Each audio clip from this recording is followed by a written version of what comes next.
This is a large work that I've called you into, but don't be overwhelmed by it. It's best to start small. Give a cool cup of cold water to someone who is thirsty, for instance. The smallest act of giving or receiving makes you a true apprentice. You won't lose out on a thing. You see, I think it was the reading that talked about giving a cup of cool water to one of these little ones that had me reminiscing this past week.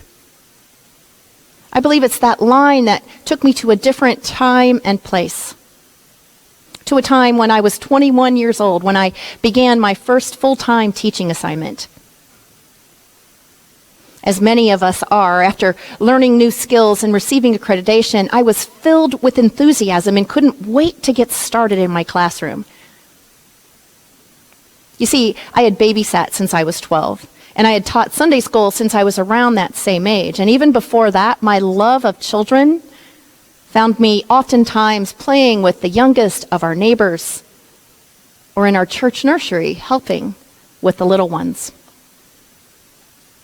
And my college education and teaching degree was earned at a private college associated with our church. And during college, I was a nanny for a doctor's family. And when I had spare time, I also tutored students of all ages. And then my student teaching experience found me teaching full-time after only a week of observation when the teacher that I was working with had to take an emergency medical leave. And then, before landing a full-time job, I substitute taught in many schools and in many grades for over a year.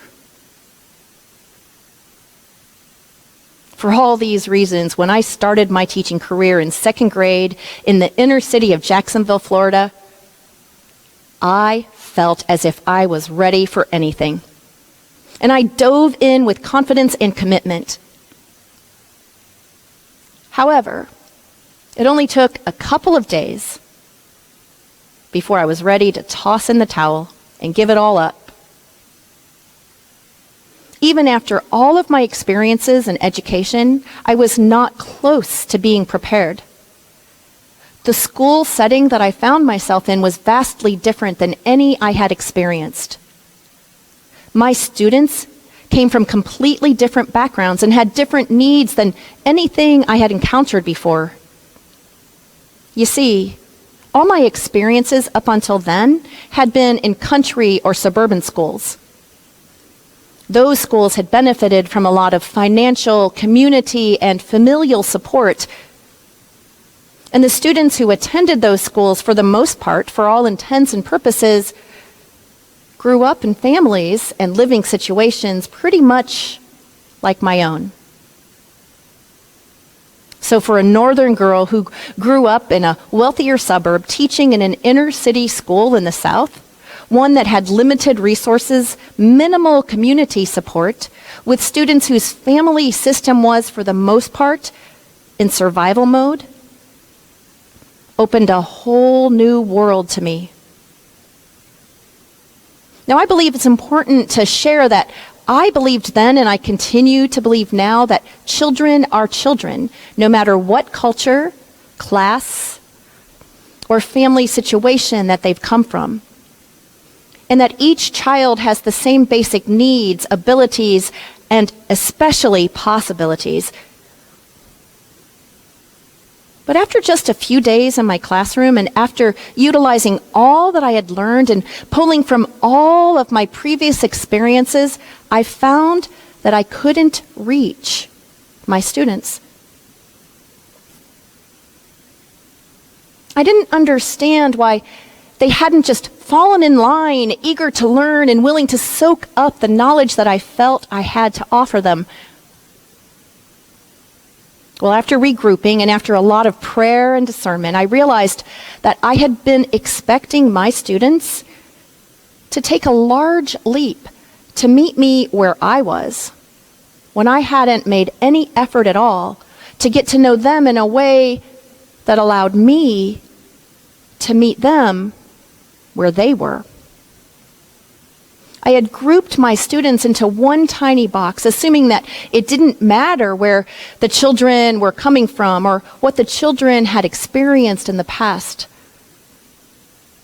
And though I thought my classroom was a place of welcome, I had set up the space based upon what worked for me, filled the room with images and items that were familiar to me.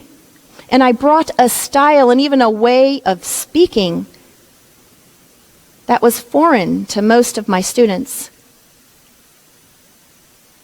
I had assumed that my students' needs, interests, and expectations were the same as my own, the same as the many children that I'd interacted with in the past. My expectations and assumptions were closing me off from paying attention to and discovering and even experiencing my students in a way that allowed me to take in just how special and unique they were. I had avoided getting to know them in a way that allowed me to unlock new ways of teaching and new ideas for reaching them. As a matter of fact, I believe I had left them completely out of my planning. So in order to reach my students and meet them where they were, I decided that I needed to get outside the doors of my classroom. And I began walking and driving around the neighborhood that I was serving, paying attention to the nuances that I could see. I saw many homes that were in disrepair. Some of those homes were boarded up at the windows, but it was obvious that people were still living there. There were adults who looked pretty tough that were standing around drinking out of brown paper bags, something that I had never seen before except on television. And then just a while later, one day in my classroom, Officer Friendly was scheduled to visit. And as a child and in all my other experiences, I had always had fond memories of that program. But when two officers showed up in my inner city classroom door, that year, many of my students ran literally to the other side of the room, screaming in fear. I wasn't prepared for that. Truly, these children had a lot to teach me, more than I could ever teach them. And so I committed to learning more about their stories, asking questions, and truly listening to them.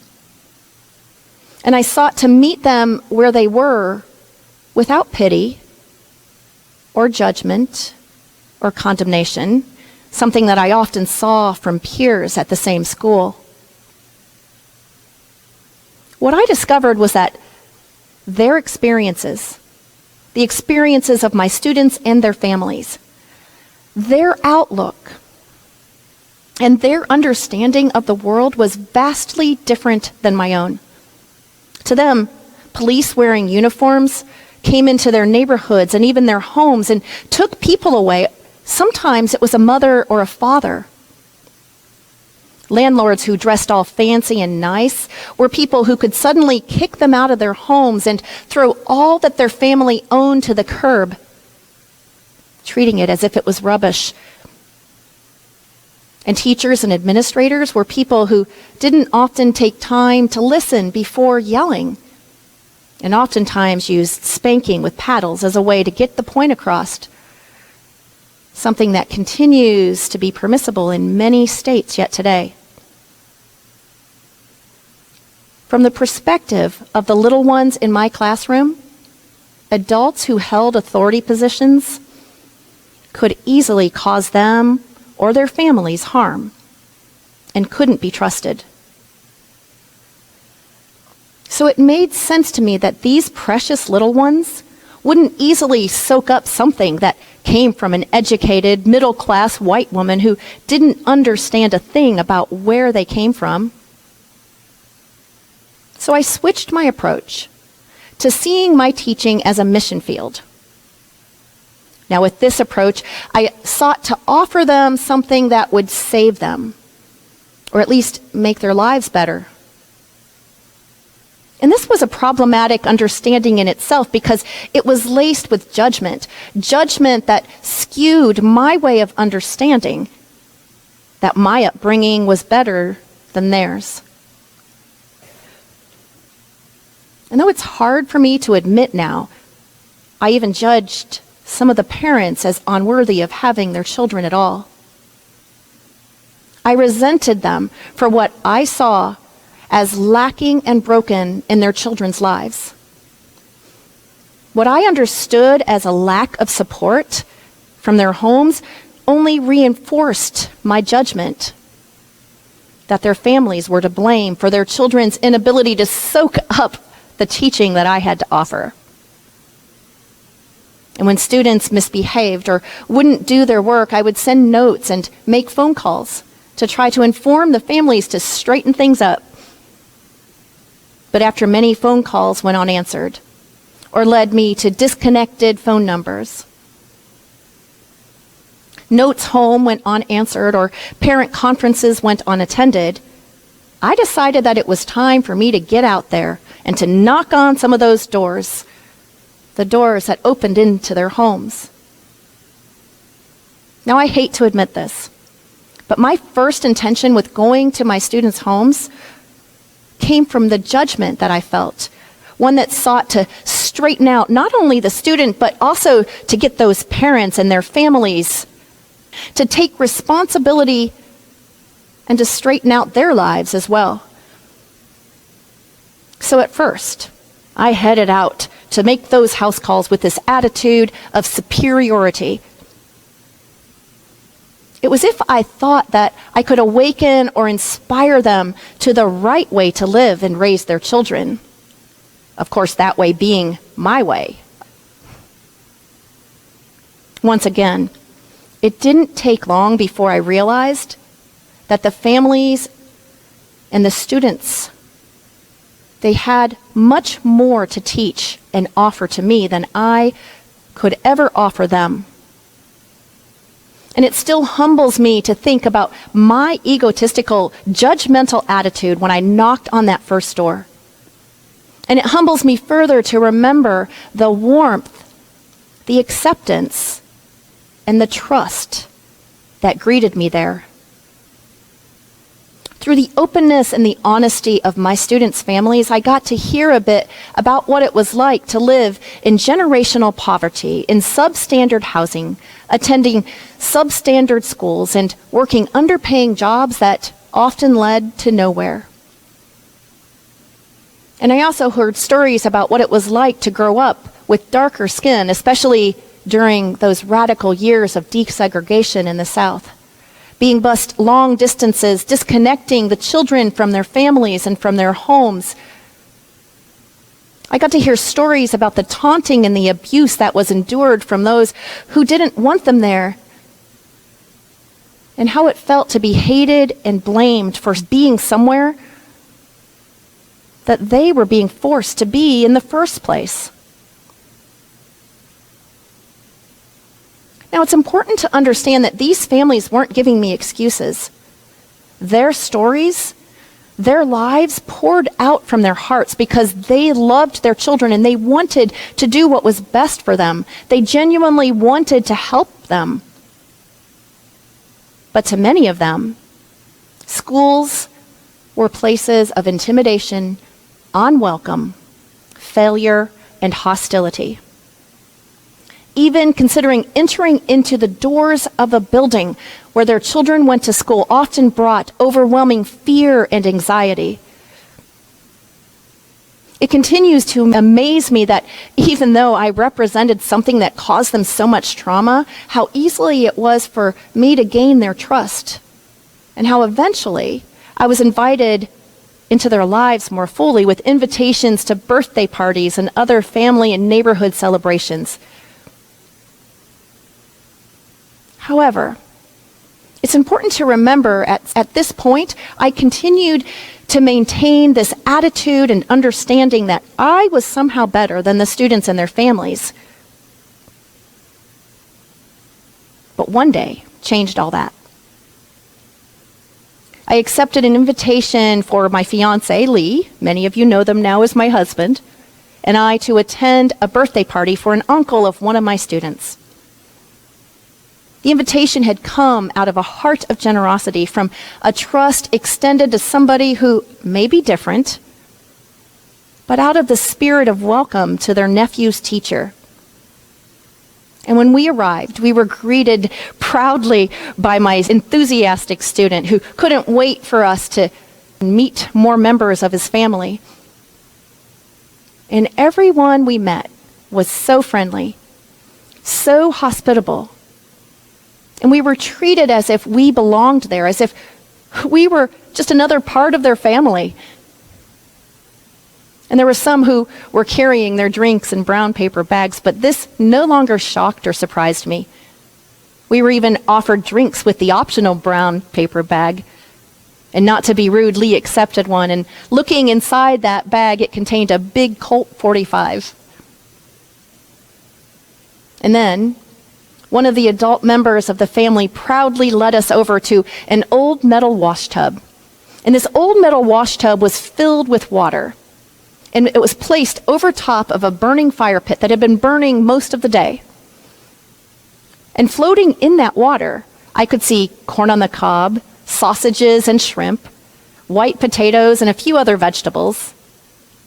There was no spoon or ladle to be able to take the food out, and people were just reaching into that water and grabbing what they wanted to eat, and they ate it. There were no plates or napkins. Everyone just sat around and stood around that pot, relaxing with one another, eating and laughing, enjoying themselves. It was a completely different experience than anything I had ever had. Just a year or so before that time, I would have never imagined hanging out in inner city Jacksonville, Florida, standing around a shared pot of food, reaching in and grabbing food alongside my fiance, who happened to be drinking from a brown paper bag.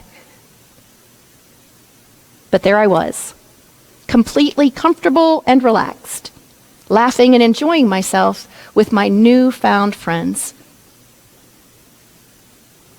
I was a different person than I had been a year before. Spending time with my students' families on their turf taught me so much more than college education or upper class experiences could give me.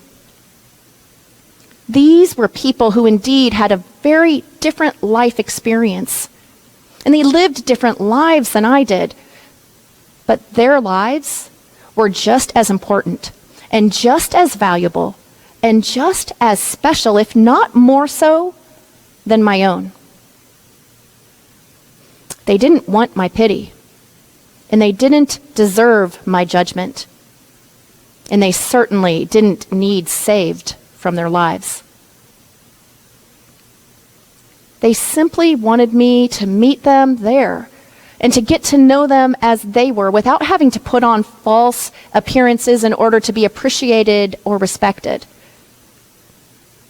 And by trusting me enough to share about their struggles and their challenges, and by trusting me enough to bring me into their lives and allow me to see and experience and hear stories about what they faced in their lives and those things that continue to confront them on a day-by-day, even minute-to-minute basis. Their hospitality helped me to recognize that their strength and perseverance triumphed over anything that I had accomplished in my life then and now. You see, when I first approached those doorways with a superior attitude that sought to save them and their children, I had failed. I had failed not only my students, but their families as well. These parents and family members, they weren't failures that needed fixing. It was my attitude that needed fixing. And sometimes in sharing, I would hear stories about what got them through those difficult times and the difficult times that they were enduring currently. And I learned sides of God that stretched my imagination And in contrast to my understanding of God, born from a life of privilege, theirs was an understanding of God born from living under hatred and judgment for things that oftentimes they had no control over. Their understanding of God was a God who loved them and was with them just as they were, just as they are. Even when life seemed to be heaped over top of them with piles of rubbish that often came from oppression and exploitation and domination that I couldn't even begin to understand. Theirs was a God straight out of scriptures, one who offered continual presence and protection right in the midst of their lives, not to take them away from it, but one who met them even in the direst of circumstances. Knowing God in this way allowed them to hope, even when others assumed their lives to be hopeless. You see, it's much different to know and rely upon God in times of desperation. Times when there's no food in your home, or times when there isn't even a home to go home to because all your items have been strewn upon the street.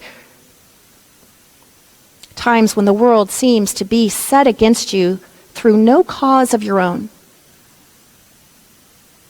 And though my first approach in knocking on those doors that day was an utter failure, as I sought to pursue a mission to save them from themselves, it turned out, in God's wondrous and marvelous ways, that it was them who saved me. For it was their welcome that I learned about radical hospitality, even when confronted with judgment by a young, know-nothing, know-it-all teacher. And that's what I think Jesus' message in our gospel reading is about today. Whoever welcomes you welcomes me, and whoever welcomes me welcomes the one who sent me. The families of my students welcomed me into their lives. And in doing so, they were able to open my eyes to God in new ways. I was able to see that sometimes unexpected blessings will come from unexpected places and in the faces of those we may look down upon and think need saving. Maybe the rewards Jesus is talking about in our reading today are not about some distant and heavenly future, but about what's right in front of us, looking us in the eyes and offering us a witness of faith and wisdom from those that we think we are sent to save.